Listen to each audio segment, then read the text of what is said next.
Hello everyone, study point channel के अंदर आपका हार्दिक स्वागत है। मैं पवन कुमार आपके सामने एक नई वीडियो के साथ उपस्थित हूँ। आज का हमारा जो टॉपिक है वो है, उस टेस्ट का नाम है serum iron test. Serum iron test हम क्यों कराते हैं और हम अपने शरीर के अंदर से क्या प्रभाव देख सकते हैं जिनके द्वारा हमें लगता है कि हमें ये टेस्ट कराना चाहिए।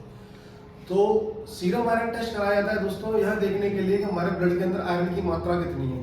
ठीक है, साथ के साथ ये देखा जाता है कि हमारे ब्लड के अंदर उपस्थित का आयरन का जो मेटाबॉलिज्म हो रहा है वो किस तरीके से हो रहा है।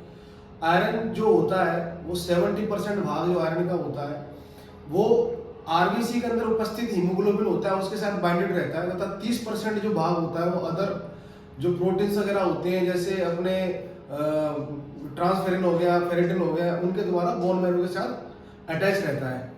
आयरन का उपयोग मोस्टली हमारी कहते हैं बॉडी के अंदर जो अच्छी मसल्स होती हैं उनके ग्रोथ के लिए होता है। ठीक है, बच्चे की ग्रोथ है, किसी भी चीज की ग्रोथ के लिए भी आयरन का उपयोग होता है। ठीक है, अब जो आरबीसी, जैसे कि मैंने अभी आरबीसी का जैसे जिक्र किया था कि आरबीसी के अंदर जो हीमोग्लोबिन होता है उसके साथ आयरन 70% बाइंडेड रहता है। तो जब आरबीसी खत्म हो जाती है उसके बाद क्या होता है, जब आरबीसी की जो लाइफ साइकिल होती है वो 120 डेज होती है। 120 दिन बाद जब कहते हैं जो आरबीसी जब डेथ हो जाती है, आरबीसी खत्म हो जाती है, उसके बाद में क्या होता है कि आयरन आरबीसी से पृथक होने के बाद में ट्रांसफेरेंट के द्वारा बोन मैरो के अंदर चला जाता है। अब बोन मैरो के अंदर क्यों जाता है, बोन मैरो क्या है कि अब मैं जैसे कि लास्ट वीडियो में आपने बताया था, जो पिछली वीडियो बना रखी है, बोन मैरो के द्वारा हमारी बॉडी की जितनी भी सेल्स होती हैं वो उनका निर्माण होता है। तो आरबीसी अब दोबारा से बनती हैं तो उन बोन मैरो के द्वारा जो पर्याप्त मात्रा में जो आरबीसी को आयरन की आवश्यकता होती है वो प्रोवाइड की जाती है। अब आयरन जो होता है वो कैसे मिलता है, जो भी हम नॉर्मली खाना वगैरह खाते हैं, ठीक है, आदमी भी वेजिटेरियन होता है और नॉन वेजिटेरियन होता है। जैसे अपन ग्रीन वेजिटेबल्स हो गई, फिश हो गया, एग हो गए, मीट्स हो गई, उनके द्वारा आयरन की पूर्ति होती है। अब आयरन की सबसे ज्यादा मात्रा की आवश्यकता कब होती है, आदमी जब ग्रोथ के समय पे या फिर किसी आदमी का ब्लड लॉस हो गया, एक्सीडेंट वगैरह हो, कोई भी चीज होगी तो आयरन की सबसे ज्यादा मात्रा की आवश्यकता होती है। ठीक है, अब मेल और फीमेल्स के अंदर ये देखा जाता है कि जो आयरन होता है वो मेल्स के अंदर ज्यादा होता है फीमेल्स के अपेक्षा। ऐसा मैं इसलिए बोल रहा हूँ क्योंकि जो नॉर्मली डाइट हम मेल्स वगैरह लेते हैं तो उनके अंदर आयरन स्टेबल रहता है। अगर स्पेसिफिक हमें आयरन ऐड करने की जरूरत नहीं होती या कोई सप्लीमेंट ऐड करने की जरूरत नहीं होती, हम नॉर्मली अपन जो खाना वगैरह खा रहे हैं उससे अपना स्थिर रहता है आयरन। लेकिन फीमेल्स में ऐसा नहीं होता। ऐसा क्यों, फीमेल्स के अंदर प्रेगनेंसी में या पीरियड्स वगैरह आ रहे हैं फीमेल्स के, ठीक है, या फिर ब्रेस्ट फीडिंग जब करता है बच्चा तो उस टाइम पे आयरन का जो वॉल्यूम होता है वो काफी लो हो जाता है फीमेल्स के अंदर। इसीलिए आपने देखा होगा कि जितने भी डॉक्टर्स वगैरह होते हैं, गायनोलॉजिस्ट होते हैं, फीमेल्स पेशेंट को जब भी डिलीवरी के टाइम पे आयरन की मेडिसिन वगैरह देते हैं जिनका उनका आयरन बैलेंस रहे। ठीक है, ये होता है आयरन के बारे में।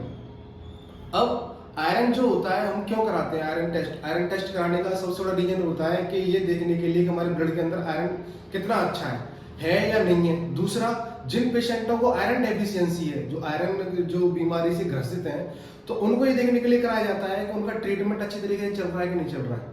तीसरा, ये देखने के लिए कराया जाता है कि जो भी हम नॉर्मली डाइट ले रहे हैं उसमें प्रॉपर मात्रा आयरन की हमें पर्याप्त रूप से मिल रही है कि नहीं मिल रही है। ठीक है, तो ये कंडीशन होती हैं। अब ये चीज क्रिएट होती है कि हम आयरन टेस्ट माने चलो कोई भी कराने जा रहा है, जैसे आप कराने जाए, मैं कराने जाऊं, तो हमें क्या सावधानी बरतनी चाहिए।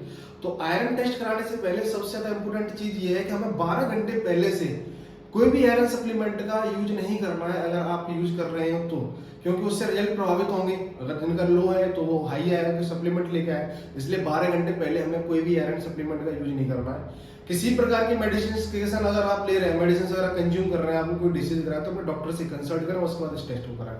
ठीक है, कैसे होता है ये टेस्ट, ये टेस्ट लेबोरेटरी के अंदर किया जाता है, ब्लड के द्वारा टेस्ट होगा ये। ठीक है, और वो आपके वेन पे टर्निकेट बांध के आपका सैंपल लिया जाएगा, सैंपल लेने के बाद आपको लेबोरेटरी भेज दिया जाएगा, फिर उसके बाद में परिणाम आ जाते हैं।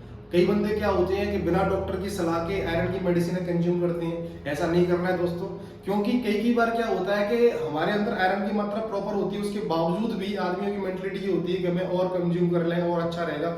ऐसा नहीं होता है। ज्यादा मात्रा में आयरन कंज्यूम करने से दुष्परिणाम सामने आते हैं, जैसे कि आपका बॉडी में स्वेलिंग आ जाएगी, ठीक है, या फिर ब्लड लॉस हो जाएगा, मतलब इंटरनली ब्लीडिंग हो जाएगी, या फिर क्या होगा कि हैवी जो ज्यादा मात्रा के अंदर आपको किसी प्रकार की इंफेक्शन हो जाएगा। ठीक है, सीवियर इंफेक्शन हो जाएगा। तो ये ज्यादा मात्रा में आयरन लेने के विकार उत्पन्न होते हैं। इसीलिए अपने डॉक्टर से कंसल्ट करें, उसके बाद ही अपन को आयरन लेना है, ठीक है, प्रॉपर मात्रा के अंदर। अगर कम है तो वो गाइड करेगा कि 7 रुपये लेना, ज़्यादा नहीं लेना, ठीक है। अब नॉर्मल वैल्यू क्या होती है आयरन की, जैसे लेबोरेटरी के अंदर टेस्ट कराया तो नॉर्मल रेंज क्या होती है? नॉर्मल रेंज रहती है सीरम आयरन की, वो रहती है 60 से लेके 170। तो ये थी डिटेल्स आयरन के बारे में। तो मेरे दोस्तों, अगर आपको मेरी वीडियो अच्छी लगी है, मेरे चैनल को लाइक करें, शेयर करें, सब्सक्राइब करें। आपका दिन शुभ हो। Thank you.